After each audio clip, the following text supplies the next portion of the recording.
Hello everyone, welcome to Acquist. Let's begin with models. You must have heard some sentences which are related to permissions, orders, possibility, ability.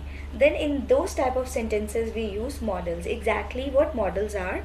Models are the auxiliary verbs which we use to aid our main verb. Main verb which is our verb 1, that is first form of verb in a sentence. Like I have given it an example, I can do it. So do is your main verb here and can is your auxiliary verb. Auxiliary verbs are a kind of helping verbs like is, am, are, was, were, but these are a separate set of verbs which are used specifically to express ability, possibility, permission and obligation of something. These always help the main verb, and models are used to just express these type of probability, suggestion, possibility and necessity. One thing you need to understand about models is that all the models are used on the basis of suitability most of the times when it comes for speaking. You need to go literal in models when you are writing or filling in a test, or it is some sort of competitive or assessment tense. Otherwise, when you use it in speech, then these are used on the basis of suitability and these always overlap each other. So now we would move on. The commonest models which we use in our sentences are written on the screen: can, could, may, might, will, shall, would, should, ought to, has to, have to, had to, dare, need to, used to, be able to, must. There are many other models which are used in combination, such as we use you, must have to, should have. So those are the combination. If you understand the base model, then you will definitely be able to understand where to use which model. Students often get confused in where to use the model can or may, could or might, and what is the difference. So today in this class we are going to learn that. First one, we have divided it into different categories. So the first category is models of permission, possibility, ability and request. So if we have to make request, or we have to just show the ability, capacity of somebody or our own self, possibility and permission, we use these four models: can, could, may and might. Can and could, they are a set of one particular section where can depicts an informal mode of permission or informal mode of request and an informal way of showing or telling about your ability. And one thing you need to understand is that when you use can in a statement, that means there is a 100% possibility of that particular statement to happen. Like if you say that I can swim, you need to be firm about it, that yes, you can swim. And if you say that can I borrow your notebook, that you cannot ask to any authority like this. For an authority you use the other model, but for asking a pen to your friend or to your family or near and dear ones, where you can be a bit informal, there you use can. As far as could is concerned, one thing, could is the past of can when we use it in a change of tense or in narration, reported speech. And other than that, could is used for a polite request. When the force is much more on politeness, then you use could.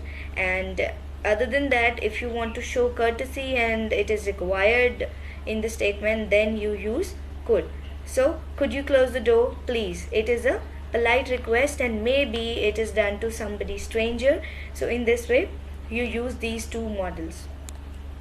May and might, they are another set of models, whereas in can or could there is 100% possibility of something to happen. In may it is always 50%. As when I say it may rain today, it's not in my hands, so I cannot be 100% sure about it. Can और मे में सबसे बड़ा difference ही ये है कि can जो है वो किसी भी चीज़ की 100% पॉसिबिलिटी और कैपेसिटी को डिपिक्ट करता है, जबकि मे का मतलब होता है शायद. जैसे if I ask can he swim, to you about your friend. So you cannot be sure, you will say maybe, he may swim. So this is the way. Another thing, may is the formal mode of seeking permission or request, and sometimes it is done to the people who are only socially attached to us, as our teachers, as our boss or our colleagues. So we need to be a bit formal in such surroundings, and then we use may. Might, one thing is, might is the past of may when we use it in change of tense or narration, and sometimes it is also used to depict the future possibility. If I need to say that he might win a lottery in a new future, so that is an oblique possibility and in future, so I can use might. And might is taken as a very formal word and it is not commonly used. We most of the times use may. So may I go, ma'am? It's a permission. May I know your name, please?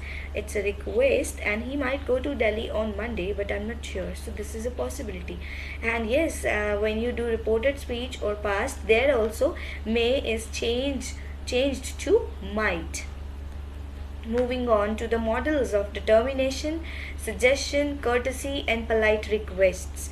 We have clubbed these three in this: will, shall, and would. One thing I would like to make clear here, that will and shall, when you use it in narration, sometimes people get confused that will is changed into would and shall into should. No, shall is not always changed into should. That depends upon the statement, on the situation, as should has another meaning.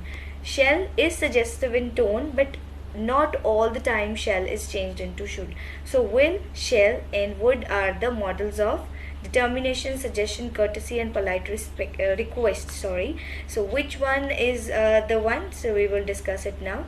Will is the word that depicts determination. When you say I will do it, I will definitely go there, I will attend the meeting surely. So there is a sense of determination depicted in this sentence. Whereas when you use shall, if you have guests at your home and you say we will play badminton, that means you are imposing something that you have to play badminton only. But when you say shall, that shall we play badminton, then that means you are a bit suggestive in your tone that yes, we can do that, or we can even play something else. So we shall go out together, that is a bit suggestive in tone as compared to will. As far as would is concerned, one thing, will and shall when used in a narration and when there is a normal or simple statement where there is no perfect advice given, then the shall is also changed into would.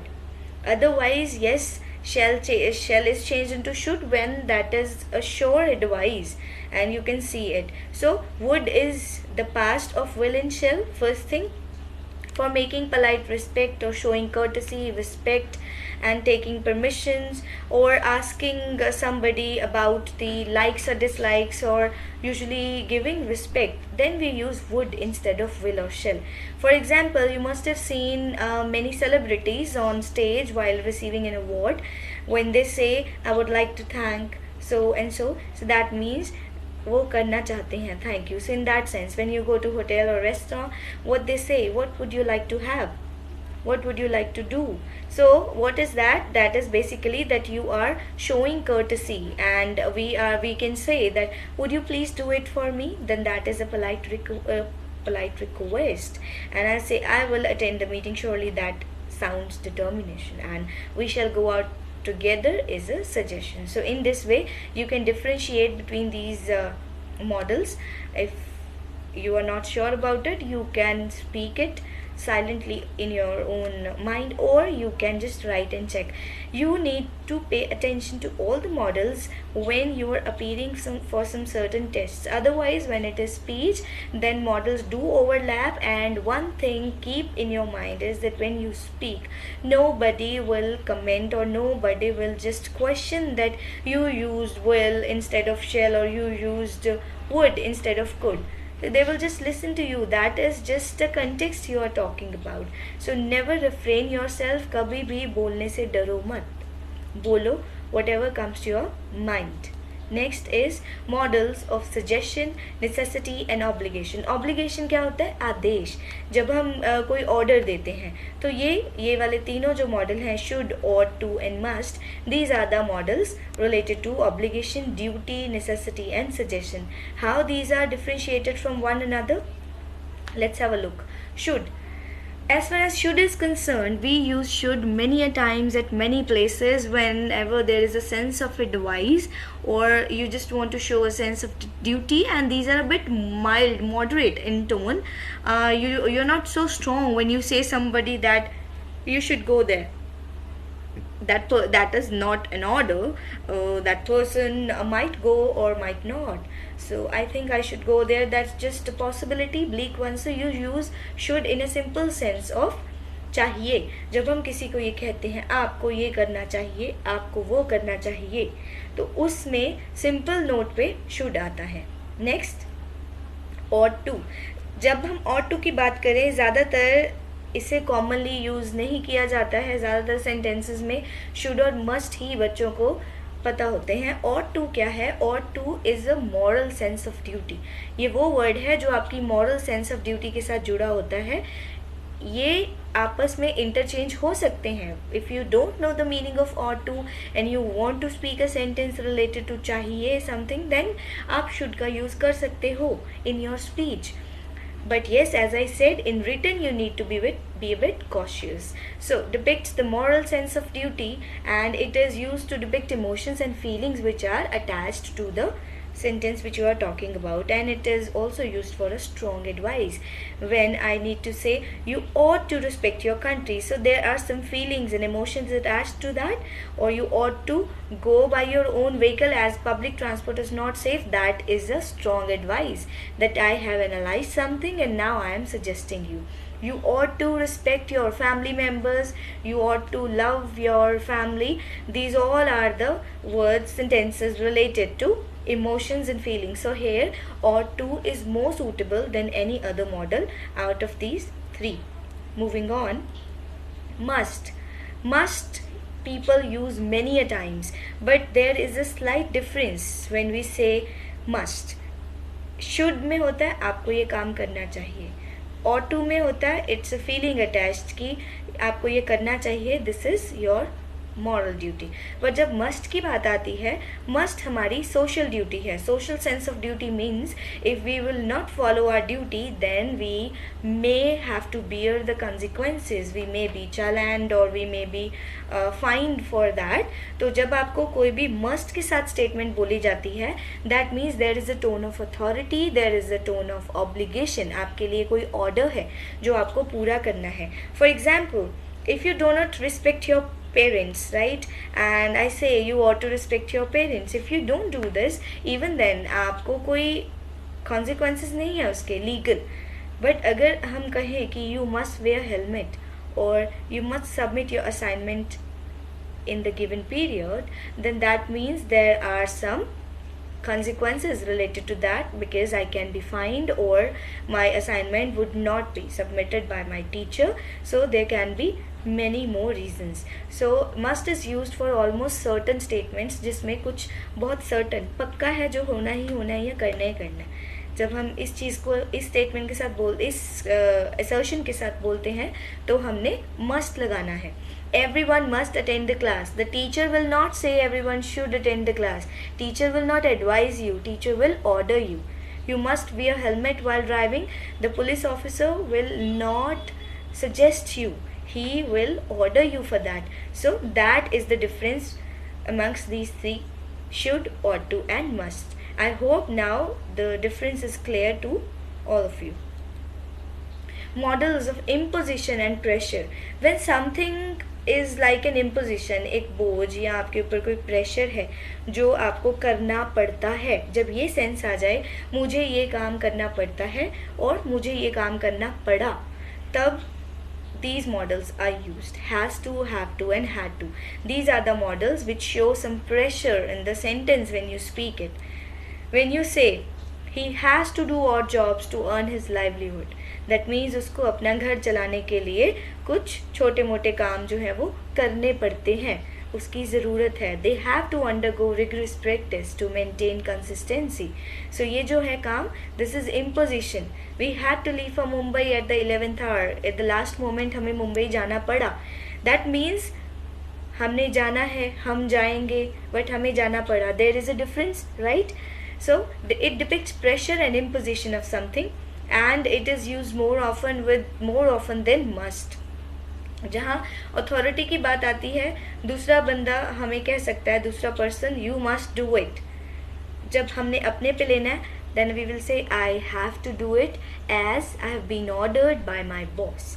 So this is the difference and it shows utter necessity. बहुत ज़्यादा जब एक need है कि करना पड़ता है, मुझे ये काम करना पड़ा, तो मैं ये मॉडल्स का यूज़ करूँगी. Next one is semi models. Semi models वो मॉडल्स होते हैं जो एज अ मॉडल भी फंक्शन करते हैं और जिनको एज अ मेन वर्ब भी यूज़ किया जाता है. जैसे कि ये दो वर्ड्स जो हमारे सामने हैं, नीड एंड डेयर. नीड का मतलब है ज़रूरत, जो कि इसका मीनिंग भी यही है. अगर आप इसका मीनिंग देखो, in a sentence also you use the word need. और दूसरा डेयर. डेयर का मतलब होता है करेज, हिम्मत. तो अगर इन दोनों की बात करें, ये दोनों ही सेमी मॉडल्स हैं. ये डायरेक्ट प्योर मॉडल्स नहीं हैं. क्यों? क्योंकि ये एक सेंटेंस में एज अ मेन वर्ब भी यूज़ होते हैं. Examples are, dare means one has the courage to do something. अगर इसको एज अ मॉडल यूज़ किया गया है तो सेंटेंस कुछ इस तरह का होगा, how dare you enter here without permission. So आपकी हिम्मत कैसे हुई. जब मैंने इसको as a main verb use करना है, don't you dare argue with me. So यहाँ पे जो मेरा डेयर है वो मेरी मेन वर्ब है. Don't you dare think of it. So dare is the don't you, how dare you enter, don't you enter. So in a statement which is assertive, there it is used as a main verb, or as a model when you are using some other particular word to put a pressure on your sentence. So semi models are in this way used. Another one is need. हम बहुत बार बोलते हैं, I need to go there, I need to think over it. So sometimes we use it as a word और sometimes we use it as a modal. And need is mostly used in a negative form to indicate no obligation to do something when there is a feeling inside. In an affirmative or positive sense, it is not common and it is used in formal contexts only with the words such as nobody, no one, nothing. You need not to worry about the finances. This is the negative, and it can be nobody need think about it. So in this way this model is used. Last one, marginal model. Marginal models वो models होते हैं which are limited to a particular tense. जैसे कि हमारा model है used to. Used to is such a model which is marginalized to only past tense. ये present tense या future tense का model नहीं है. Used to depict some habitual activities or states that happened many times in the past. It always follows did in the negative in interrogative form. मैंने आपको पहले भी बताया है कि did जो है, did के साथ हमेशा फर्स्ट फॉर्म आनी है. तो used to जो है वो it always follows did. Did कैसे? Did you used to? He did not used to like swimming when he was in his teens, and I used to go to the temple every day when I was a child. ज़्यादातर ये past habit को do not करने के लिए use होता है. So these are all about models. I hope there are some doubts you can clear it. Otherwise you can just like the video and subscribe, and you can ask your queries in the comment section. Thank you very much for watching.